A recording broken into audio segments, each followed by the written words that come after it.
Hello दोस्तों, आपका स्वागत है। आज हम देखते हैं मोशन इन स्ट्रेट लाइन होता क्या है।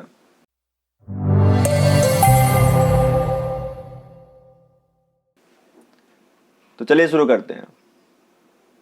तो सबसे पहला टॉपिक है हमारा मैकेनिक्स। तो मैकेनिक्स क्या होता है? एक फिजिक्स का ब्रांच होता है जिसके अंदर हम पढ़ते हैं किसी ऑब्जेक्ट को रेस्ट में और मोशन में। ठीक है, ये डेफिनेशन यहां से लेकर यहां तक। Mechanics is the branch of physics that deal with the condition of rest or motion of material object around us। और जो मैकेनिक्स है फिजिक्स का सबसे बूढ़ा है, मतलब ओल्डेस्ट ब्रांच है। और मैकेनिक्स के कुछ सब ब्रांच भी है, मतलब इसके पार्ट पुर्जे। तो सबसे पहला स्टैटिक, दूसरा काइनेमेटिक्स, तीसरा डायनामिक्स। स्टैटिक का मतलब जब कोई बॉडी रेस्ट में होगी और हम उसके बारे में स्टडी करेंगे तो उसे हम क्या बोलेंगे? स्टैटिक। तो यहां से लेकर यहां तक डेफिनेशन है। It is a branch of mechanics that deals with the study of object at rest और इन इक्विलिब्रियम। काइनेमैटिक्स मतलब जब कोई ऑब्जेक्ट मोशन में होगा और उसके बारे में हम स्टडी करेंगे तो काइनेमैटिक्स होगा। लेकिन हम ये नहीं देखेंगे कि मोशन किस वजह से हो रहा है, किसी ने उसे धक्का मारा है या किसी ने उसे खींचा है। आई डोंट, इससे मतलब नहीं है। तो अब डायनामिक्स क्या होता है? इसमें भी ऑब्जेक्ट होता है मोशन में, लेकिन हम देखते हैं कि मोशन किस वजह से हुआ है। ठीक है, यहां से लेकर यहां तक आपकी डेफिनेशन। उसके बाद अगला टॉपिक क्या है? रेस्ट और मोशन। रेस्ट का मतलब अगर किसी ऑब्जेक्ट का पोजीशन टाइम के साथ चेंज नहीं हो रहा तो उसे हम क्या बोलेंगे? कि बॉडी रेस्ट में है। जैसे आपने टेबल पे कोई बुक रखा तो बुक के तो हाथ पैर है नहीं, तो अपने आप चलेगा नहीं, तो मतलब बुक किस में है? रेस्ट में। मोशन का मतलब अगर किसी ऑब्जेक्ट का पोजीशन टाइम के साथ चेंज हो रहा है तो हम क्या कहेंगे? वो ऑब्जेक्ट किस में है? मोशन में है। इतना समझ में आ गया? चलिए आगे बढ़ते हैं। क्या अगला topic? Point object. If the position of object change by distance much greater than its own size. तो मतलब क्या है? अगर पोजीशन चेंज हो रहा है बहुत ही ज्यादा ऑब्जेक्ट के मुकाबले तो उस ऑब्जेक्ट को हम क्या बोलेंगे? Point object. एग्जाम्पल के लिए जो अर्थ है वो क्या है? एक पॉइंट ऑब्जेक्ट है। ठीक है। उसके बाद अगला टॉपिक क्या है? वन डायमेंशन मोशन क्या होता है? टू डायमेंशन और थ्री डायमेंशन। वन डायमेंशन का मतलब ओनली एक्स एक्सिस। जैसे motion of train along a straight track, मतलब ट्रेन मूव कर रही है तो वो क्या होगा? वन डायमेंशन में। टू डायमेंशन मतलब एक्स वाई दो होगा।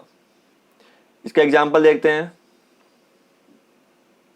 जैसे motion of planet around the sun, तो वो क्या होगा? To dimension. थ्री डायमेंशन मतलब जिसमें तीन एक्सिस होगी, एक्स भी होगा, वाई भी होगा और जेड भी होगा। दिमाग में चिपक गया? एग्जाम्पल के लिए जैसे हम पतंग उड़ा रहे हैं तो पतंग भाई पहले ऐसे भागता है, ऊपर भी जाता है, ऐसे मतलब तीनों जा रहा है, तो वो क्या होगा? Three dimension. आगे देखते हैं डिस्टेंस क्या होता है। डिस्टेंस का मतलब किसी बॉडी ने कितना चला है। जैसे आप यहां से गए नागलोई तो आप कितना चले हैं, तो वो क्या कहलाएगा? डिस्टेंस। तो डेफिनेशन ये है, it is the length of actual path cover by the body from initial point two the final point. समझ में आ गया? और डिस्टेंस क्या है? एक स्केलर क्वांटिटी। स्केलर क्वांटिटी का मतलब इसकी वैल्यू डायरेक्शन पे डिपेंड नहीं करती। डिस्टेंस को हम मीटर या सेंटीमीटर या किलोमीटर में माप सकते हैं, लेकिन इसकी जो एसआई यूनिट क्या होती है, मीटर होती है। डिस्प्लेसमेंट का मतलब किसी ऑब्जेक्ट का इनिशियल से फाइनल में क्या शॉर्टकट है। जैसे आप अपने घर से अपने दोस्त के घर जा रहे हैं तो रास्ते बहुत सारे होंगे, उसमें से यदि आप सबसे छोटा वाला रास्ता लेते हैं तो वो जो डिस्टेंस है उसे हम क्या बोलेंगे, डिस्प्लेसमेंट। अब ये बताओ, डिस्प्लेसमेंट डिपेंड किस पे कर रहा है, डायरेक्शन पे, कि हम किस रास्ते से जा रहे हैं। तो इसलिए डिस्प्लेसमेंट हमारा वेक्टर क्वांटिटी है। ठीक है, वेक्टर क्वांटिटी है तो ये पॉजिटिव भी हो सकता है, नेगेटिव भी हो सकता है और जीरो भी हो सकता है। ये समझ में आ गया? ठीक है, ये सब तो नहीं है, कुछ आगे देखते हैं। स्पीड क्या है? The rate of change of position of object with time. मतलब आप 1 सेकंड के अंदर कितना डिस्टेंस कवर कर रहे हैं, तो हमारा क्या होता है, स्पीड। स्पीड का फॉर्मूला डिस्टेंस अपॉन में टाइम। ठीक है भाई। डिस्टेंस क्या होता है अपना, स्केलर। तो इसीलिए स्पीड भी क्या होता है, स्केलर। जैसे मान लो आप बाइक चला रहे हैं 40 किलोमीटर पर आवर की स्पीड से, तो स्पीड है। हमें मतलब नहीं है आप मुंबई जा रहे हैं, दिल्ली जा रहे हैं, बस ये देखेंगे कि आप बाइक चला रहे हैं किस रफ्तार से, तो वो क्या है, अपनी स्पीड है। क्योंकि स्पीड क्या है, एक स्केलर क्वांटिटी है, तो ये जीरो और नेगेटिव नहीं हो सकता।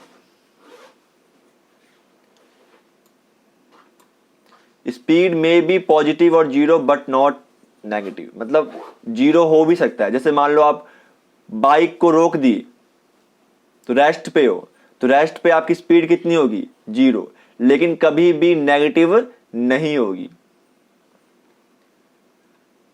अब टाइप ऑफ स्पीड आता है। पहला है अपना uniform speed, variable speed, average speed और इंस्टेंटेनियस स्पीड। यूनिफॉर्म स्पीड का मतलब an object is said to be moving with uniform speed if it cover equal distance in equal interval of time। जैसे आप पहले 1 घंटे में 5 किलोमीटर गए और अगले 1 घंटे में भी आप 5 ही किलोमीटर जा रहे हो, तो सेम डिस्टेंस के लिए सेम टाइम ले रहा है, तो वो क्या होगा, यूनिफॉर्म स्पीड। अगला है वेरिएबल स्पीड। जैसे मान लेते हैं पहले 1 घंटे में आप गए 5 किलोमीटर, दूसरे 1 घंटे में आप गए 10 किलोमीटर, तो समय तो सेम है लेकिन डिस्टेंस क्या है, अलग अलग है। तो इसे हम क्या बोलेंगे, वेरिएबल स्पीड। तो ये definition, an object is said to be moving with variable speed if it cover unequal distance in equal interval of time। समझ में आ गया? अगला टॉपिक है एवरेज स्पीड। किसका नाम है भाई, क्या होता है ये? तो इसका मतलब है total distance travel by the object upon में टोटल टाइम।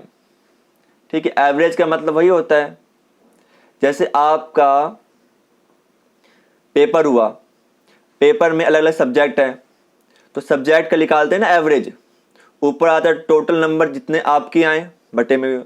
उसी तरह ये है टोटल डिस्टेंस अपॉन में टोटल टाइम।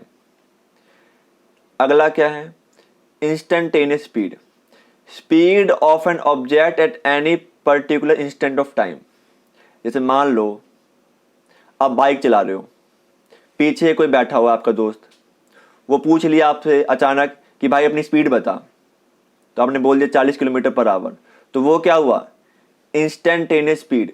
तो मतलब किसी भी पल का जो स्पीड है तो उसे हम क्या बोलेंगे, इंस्टेंटेनियस स्पीड। और फॉर्मूला याद रख लेना, v बराबर डी एक्स बाई में डी टी। यहां तो कोई दिक्कत नहीं है। अगला क्या है, स्पीडोमीटर। स्पीडोमीटर नाम में ही है, ये स्पीड को मेजर करता है।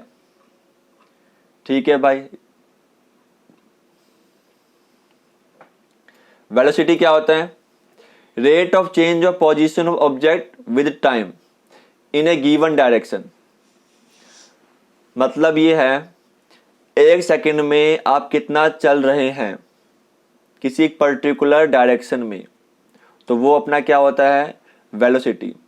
और वेलोसिटी होता है डिस्प्लेसमेंट अपॉन में टाइम। कोई दिक्कत नहीं है। और डिस्प्लेसमेंट क्या होता है अपना, वेक्टर क्वांटिटी। इसीलिए वेलोसिटी भी क्या होती है, वेक्टर क्वांटिटी। तो वेलोसिटी के पास मैग्नीट्यूड भी है और डायरेक्शन भी है। ठीक है, क्योंकि ये वेक्टर क्वांटिटी है तो ये पॉजिटिव भी हो सकता है, जीरो भी हो सकता है और नेगेटिव भी हो सकता है। किस पे डिपेंड करेगा, डिस्प्लेसमेंट पे। अगर डिस्प्लेसमेंट पॉजिटिव तो वेलोसिटी पॉजिटिव, अगर वो जीरो डिस्प्लेसमेंट तो वेलोसिटी भी जीरो, अगर अपना डिस्प्लेसमेंट नेगेटिव तो वेलोसिटी भी नेगेटिव। और इसकी एसआई यूनिट क्या होती है, मीटर पर सेकंड। ठीक है, और सीजीएच यूनिट क्या होती है, सेंटीमीटर पर सेकंड। जैसे हमने देख लिया स्पीड के टाइप, उसी तरह है वेलोसिटी के टाइप। सेम डेफिनेशन है। यूनिफॉर्म वेलोसिटी मतलब इक्वल इंटरवल ऑफ टाइम में यदि इक्वल डिस्प्लेसमेंट कवर कर रहा है, मतलब पहले एक आवर में 5 किलोमीटर डिस्प्लेसमेंट कवर किया, अगले एक आवर में भी 5 किलोमीटर डिस्प्लेसमेंट कवर किया, मतलब सेम है, तो उसे हम क्या बोलेंगे, यूनिफॉर्म स्पीड। वेरिएबल स्पीड का मतलब क्या है, पहले एक आवर में आप 5 किलोमीटर गए, अगले एक आवर में आप 10 गए, मतलब डिस्प्लेसमेंट अलग अलग हैं, तो उसे कहेंगे वेरिएबल। ठीक है। एवरेज क्या है, टोटल डिस्प्लेसमेंट अपॉन में टोटल टाइम, तो अपना क्या है, एवरेज। फॉर्मूला याद रख लेना, v बराबर डी एक्स बाई में डी टी। कोई दिक्कत नहीं है। तो यहां पे देखो दोबारा फॉर्मूला दिया हुआ है कि जो एवरेज स्पीड क्या होती है, टोटल डिस्टेंस अपॉन में टोटल टाइम, और जो एवरेज वेलोसिटी क्या होती है, डिस्प्लेसमेंट अपॉन में टाइम। ठीक है। अगला टॉपिक क्या है, uniform motion. An object is said to be in uniform motion if it cover equal distance in equal interval of time. However, small these time interval may be in fixed direction. मतलब क्या है, यदि कोई object uniform motion में कब कहलाएगा, जब वो कवर कर रहा है equal distance in equal interval of time. समझ में आ गया। आगे बढ़ते हैं। इसे कुछ फीचर है, प्रॉपर्टी।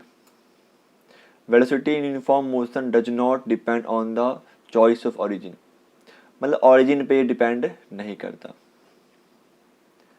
और भाई क्या है, for uniform motion along a straight line in the same direction magnitude of displacement is equal. देखो, अगर हम स्ट्रेट लाइन में मूव कर रहे हैं तो जो हमारा डिस्प्लेसमेंट होगा वही हमारा डिस्टेंस होगा। Velocity is positive if the object moving towards the right of the origin. सीधी बात है, मान लो यहाँ पे जीरो है, इधर होता है अपना क्या, पॉजिटिव साइड, और इधर अपना क्या होता है, नेगेटिव साइड। तो वही इसने बोल दिया कि अगर हम जा रहे हैं राइट की तरफ तो पॉजिटिव, अगर लेफ्ट की तरफ तो negative. For an object in uniform motion no force is required for maintain the motion. मतलब क्या है कि यूनिफॉर्म मोशन को मेंटेन करने के लिए किसी भी फोर्स की रिक्वायरमेंट नहीं होती। Non uniform, same definition, an object a body is said to be in non uniform motion if velocity change. अगर वेलोसिटी चेंज हो रही है तो नॉन यूनिफॉर्म, अगर वेलोसिटी चेंज नहीं हो रही है तो यूनिफॉर्म। तो थैंक यू सो मच, मिलते हैं अगली क्लास में।